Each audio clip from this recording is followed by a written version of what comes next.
ಎಲ್ಲರಿಗೂ ನಮಸ್ಕಾರ. ಈ ವಿಡಿಯೋದಲ್ಲಿ ಮುಂದಿನ ಶೈಕ್ಷಣಿಕ ವರ್ಷ 2026-27 ಈ ಶೈಕ್ಷಣಿಕ ವರ್ಷಕ್ಕೆ ಸಂಬಂಧಪಟ್ಟಂತೆ ನಮ್ಮ ಶಾಲಾ ಸಾರಿಗೆ ವ್ಯವಸ್ಥೆ ಅಂದರೆ ಸ್ಕೂಲ್ ಬಸ್ಗಳ ಕುರಿತು ಈ ವಿಡಿಯೋದಲ್ಲಿ ಮಾಹಿತಿಯನ್ನು ನೀಡಲಾಗ್ತಾ ಇದೆ. ಆದ್ದರಿಂದ ಸ್ಕೂಲ್ ಬಸ್ಸಿಗೆ ಕಳಿಸ್ಬೇಕು ಅಥವಾ ಕಳಿಸ್ತಾ ಇರುವ ಪಾಲಕರು ಈ ಒಂದು ವಿಡಿಯೋ ಸಂದೇಶಕ್ಕೆ ಗಮನ ನೀಡಿ ಇದರಲ್ಲಿ ಹೇಳುವ ವಿಷಯವನ್ನು ಮನವರಿಕೆ ಮಾಡ್ಕೋಬೇಕಂತ ತಮ್ಮಲ್ಲಿ ಕೇಳ್ಕೊಳ್ತೀನಿ. ಮೊದಲಿಗೆ ನಿಮಗೆ ಗೊತ್ತಿದೆ, ನಮ್ಮ ಸ್ಕೂಲಲ್ಲಿ ಸ್ಕೂಲ್ ಬಸ್ಸಸ್ ವ್ಯವಸ್ಥೆಯನ್ನು ನಾವು ಮಕ್ಕಳಿಗೆ ಕಲ್ಪಿಸಿದ್ದೀವಿ. ಈ ಸ್ಕೂಲ್ ಬಸ್ಸಲ್ಲಿ ನಮಗೆ ಪ್ರತಿ ಬಸ್ಸಿಗೂ ಕೂಡ ಒಂದು ಸೀಟ್ ಲಿಮಿಟ್ ಅಂತ ಇರುತ್ತೆ, ಸೀಟ್ ರೆಸ್ಟ್ರಿಕ್ಷನ್ ಅಂತ ಇರುತ್ತೆ.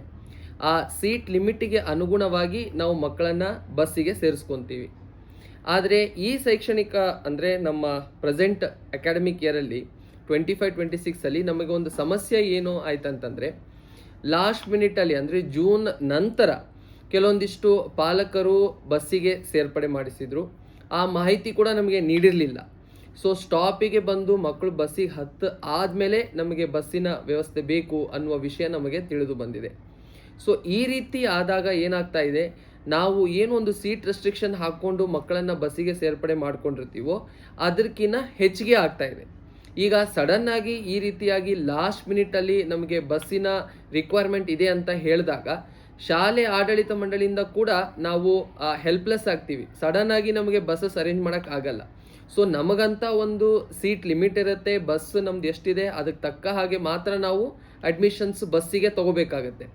ಸೊ ಹಾಗಾಗಿ ಈ ಒಂದು 26-27 ಶೈಕ್ಷಣಿಕ ವರ್ಷದಿಂದ ನಾವು ಏನು ನಿರ್ಧಾರ ತೊಗೊಂಡಿದ್ದೀವಪ್ಪ ಅಂತಂತಂದರೆ, ಬಸ್ಸಿಗೆ ಯಾರು ಈಗ ಮಕ್ಕಳನ್ನು ಕಳಿಸ್ತಿದ್ದೀರೋ ಅವರನ್ನು ಹಿಡಿದುಕೊಂಡು ಇನ್ನು ಆ 26-27 ಅಕಾಡೆಮಿಕ್ ಇಯರಿಗೆ ಯಾರು ಬಸ್ಸಿಗೆ ಅಡ್ಮಿಷನ್ ಮಾಡಿಸ್ಬೇಕು ಅಂತ ಅಂದ್ಕೊಂಡಿದ್ದೀರೋ ಎಲ್ಲ ಪಾಲಕರು ಕೂಡ ನಮಗೆ ಬಿಫೋರ್ ಆಗಿ ಬಸ್ ಕನ್ಫರ್ಮೇಷನ್ ಕೊಡಬೇಕಾಗತ್ತೆ. ಸೊ ನಾವೊಂದು ಲಾಸ್ಟ್ ಡೇಟನ್ನು ಟೆಲಿಗ್ರಾಮ್ ಗ್ರೂಪಲ್ಲಿ ಕಳಿಸ್ತೀವಿ. ಆ ಲಾಸ್ಟ್ ಡೇಟ್ ಒಳಗಾಗಿ ಒಂದು ಬಸ್ ರಿಕ್ವೆಸ್ಟ್ ಫಾರ್ಮ್ ಅಂತ ಕೊಟ್ಟಿರ್ತೀವಿ ನಾವು, ಬಸ್ ಅಡ್ಮಿಷನ್ ಫಾರ್ಮ್ ಅಂತ ಹೇಳಿ. ಆ ಒಂದು ಫಾರ್ಮಲ್ಲಿ ನಾವು ಏನು ಡೀಟೇಲ್ಸನ್ನು ಕೇಳಿರ್ತೀವೋ ಅದನ್ನು ಹಾಕಿ ಆ ಬಸ್ ನಂಬರು ಆಮೇಲೆ ಬಸ್ ಸ್ಟಾಪ್. ಸೊ ಈ ಸ್ಟಾಪ್ ಹಾಕಲಿಕ್ಕೆ ನಾವು ಬಸ್ ವೈಸ್ ಸ್ಟಾಪ್ ಡೀಟೇಲ್ಸ್ ಕೂಡ ಟೆಲಿಗ್ರಾಮಲ್ಲಿ ಹಾಕ್ತೀವಿ.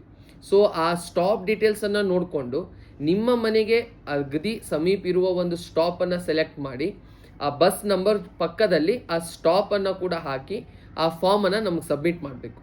ಸೊ ನಮ್ದೇನೊಂದು ಬಸ್ ಕೆಪಾಸಿಟಿ ಇದೆ, ಫಸ್ಟ್ ಕಮ್ ಫಸ್ಟ್ ಸರ್ವ್ ಅಂದರೆ ಫಸ್ಟ್ ಯಾರು ರಿಜಿಸ್ಟ್ರೇಷನ್ ಮಾಡಿಸ್ತಾರೋ ಆ first come first serve basis ಮೇಲೆ ನಾವು ಬಸ್ಸಿಗೆ ಪ್ರಯಾರಿಟಿಯನ್ನು ಕೊಡಲಾಗತ್ತೆ. ಸೊ ಆದ್ದರಿಂದ ಈಗ ಬಸ್ಸಿಗೆ ಕಳಿಸ್ತಾ ಇರುವಂಥ ಪಾಲಕರು ಹಾಗೂ ಮುಂದೆ ಬಸ್ಸಿಗೆ ಕಳಿಸ್ಬೇಕು ಅಂತ ಅಂದ್ಕೊಂಡಿರೋ ಪಾಲಕರು ಕೂಡ ಈ ಒಂದು ಫಾರ್ಮನ್ನು ಫಿಲ್ ಮಾಡಿ ನಮಗೆ ಕಳಿಸ್ಬೇಕು. ಸೊ ಫಾರ್ಮ್ಸನ್ನು ಈಗ ಮೊದಲು ಯಾರು ಮಕ್ಕಳು ಬಸ್ಸಿಗೆ ಬರ್ತಾ ಇದ್ದಾರಲ್ಲ ಅವರಿಗೆಲ್ಲ ನಾವು ಫಾರ್ಮ್ಸನ್ನು ಕೊಡ್ತೀವಿ, ಅವರಿಂದ ಕನ್ಫರ್ಮೇಷನ್ ತೊಗೊತೀವಿ. ಅದ್ರ ಜೊತೆಗೆ ಯಾರಾದರೂ ಪಾಲಕರು ಈಗ ಮುಂದಿನ ಶೈಕ್ಷಣಿಕ ವರ್ಷಕ್ಕೆ ಶಾಲಾ ಬಸ್ಸಲ್ಲಿ ಕಳಿಸ್ಬೇಕು ಅಂತ ಅಂದ್ಕೊಂಡಿರೋರು ಸ್ಕೂಲ್ ಆಫೀಸಿಂದ ನಿಮ್ಮ ಮಕ್ಕಳಿಗೆ ಆ ಫಾರ್ಮನ್ನು ಕಲೆಕ್ಟ್ ಮಾಡ್ಕೊಳ್ಳಿಕ್ಕೆ ಹೇಳಿ. ಆ ಫಾರ್ಮನ್ನು ತೊಗೊಂಡು ನೀವು ಫಾರ್ಮ್ ಫಿಲ್ ಮಾಡಿ ನಮಗೆ ಕೊಡಿ. ಆ first come first serve basis ಮೇಲೆ ನಾವು ಸ್ಕೂಲ್ ಬಸ್ಸಿಗೆ ಸ್ಟ್ರೆಂತನ್ನು ಫೈನಲೈಸ್ ಮಾಡ್ತೀವಿ. ಮುಂದೆ ಲಾಸ್ಟ್ ಮಿನಿಟ್ ಜೂನು ಅಥವಾ ಜುಲೈಯಲ್ಲಿ ಬಂದು ನಮಗೆ ಬಸ್ ಬೇಕು ಅಂತ ಕೇಳಿದರೆ, ನಮ್ಮ ಬಸ್ಸಿನ ಸೀಟ್ಗಳು ಫುಲ್ ಆಗಿದ್ದರೆ ನಾವು ಆ ಒಂದು ಪಾಲಕರಿಗೆ ಈ ಒಂದು ಅವರ ಒಂದು ಏನು ಬಸ್ಸಿಗೆ ಬೇಕಂತ ಕೇಳಿರ್ತಾರೋ ಅವರಿಗೆ ನಾವು ಆ ಫೆಸಿಲಿಟಿಯನ್ನು ಕೊಡಲಿಕ್ಕೆ ಆಗಲ್ಲ. ಕಾರಣ ನಾವು ಆ ಸೀಟ್ ರೆಸ್ಟ್ರಿಕ್ಷನ್ಸನ್ನು ಈ ವರ್ಷದಿಂದ ಕಡ್ಡಾಯವಾಗಿ ಮಾಡ್ತಾ ಇದ್ದೀವಿ. ಕಾರಣ ನಾವು ಕಲ್ಪಿಸುವಂಥ ವ್ಯವಸ್ಥೆ ಎಲ್ಲರಿಗೂ ಸುಗಮವಾಗಿರಬೇಕು, ಎಲ್ಲರಿಗೂ ಅನುಕೂಲ ಆಗಬೇಕು ಅನ್ನೋ ಉದ್ದೇಶದಿಂದ ಈ ಒಂದು ನಿರ್ಧಾರವನ್ನು ತೆಗೆದುಕೊಂಡಿದ್ದೀವಿ. ಆದ್ದರಿಂದ ಪಾಲಕರು ಯಾರು ಮಕ್ಕಳನ್ನು ಈಗ ಬಸ್ಸಲ್ಲಿ ಕಳಿಸ್ತಾ ಇದ್ದೀರೋ ಅವರಿಗೆ ಫಾರ್ಮ್ ಕೊಟ್ಟು ಕಳಿಸ್ತಿದ್ದೀವಿ, ಅದರಲ್ಲಿ ಫಿಲ್ ಮಾಡಿ ನಮಗೆ ವಾಪಸ್ ಕೊಡಿ. ಯಾರು ಕಳಿಸ್ಬೇಕು ಅಂತ ಅಂದ್ಕೊಂಡಿದ್ದೀರೋ ಅವರ ಆಫೀಸಿಂದ ನಿಮ್ಮ ಮಕ್ಕಳಿಗೆ ಫಾರ್ಮ್ ಕಲೆಕ್ಟ್ ಮಾಡ್ಲಿಕ್ಕೆ ಹೇಳಿ. ಆ bus number stop name exactly ನಾವು ಕಳಿಸುವಂಥ ಲಿಸ್ಟಿಗೆ ಅನುಗುಣವಾಗಿರಬೇಕು. ಯಾಕಂದರೆ ಆ ಸ್ಟಾಪ್ಗಳು ಬಿಟ್ಟು ಬೇರೆ ಸ್ಟಾಪ್ಗಳನ್ನು ನಮ್ಗೆ ಕೊಡಲಿಕ್ಕೆ ಅನುಕೂಲ ಆಗಲ್ಲ.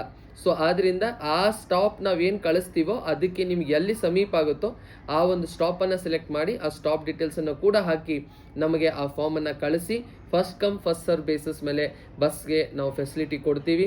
ಲಾಸ್ಟ್ ಮಿನಿಟಲ್ಲಿ ನಮಗೆ ಇನ್ಫಾರ್ಮೇಷನ್ ಇಲ್ಲದೆ ಬಸ್ ಅಡ್ಮಿಷನ್ ಫಾರ್ಮ್ ಇಲ್ಲದೆ ಬಸ್ಸಿಗೆ ಹತ್ತಿಸುವಂಥ ಪಾಲಕರಿಗೆ ಆ ಬಸ್ ವ್ಯವಸ್ಥೆಯನ್ನು ಕಲ್ಪಿಸಲು ಸಾಧ್ಯವಾಗ್ತಾ ಇರೋದಿಲ್ಲ. ಆದ್ದರಿಂದ ಎಲ್ಲ ಪಾಲಕರು ಕೂಡ ಈ ವಿಷಯದಲ್ಲಿ ನಮ್ಮ ಜೊತೆ ಸಹಕರಿಸಿದರೆ ಎಲ್ಲ ಮಕ್ಕಳಿಗೂ ಕೂಡ ಬಸ್ಸಿನಲ್ಲಿ ಒಂದು ಸುಗಮವಾದ ವ್ಯವಸ್ಥೆಯನ್ನು ನೀಡಲಿಕ್ಕೆ ನಮ್ಮಿಂದ ಸಾಧ್ಯ ಆಗುತ್ತೆ. ಆದ್ದರಿಂದ ಈ ವಿಷಯದಲ್ಲಿ ದಯಮಾಡಿ ಎಲ್ಲರೂ ಕೂಡ ನಮ್ಮ ಜೊತೆ ಕೈ ಜೋಡಿಸ್ಬೇಕಂತ ವಿನಮ್ರತೆಯಿಂದ ತಮ್ಮಲ್ಲಿ ಕೇಳ್ಕೊಳ್ತೀನಿ. ಧನ್ಯವಾದಗಳು. ಜೈ ಹಿಂದ್.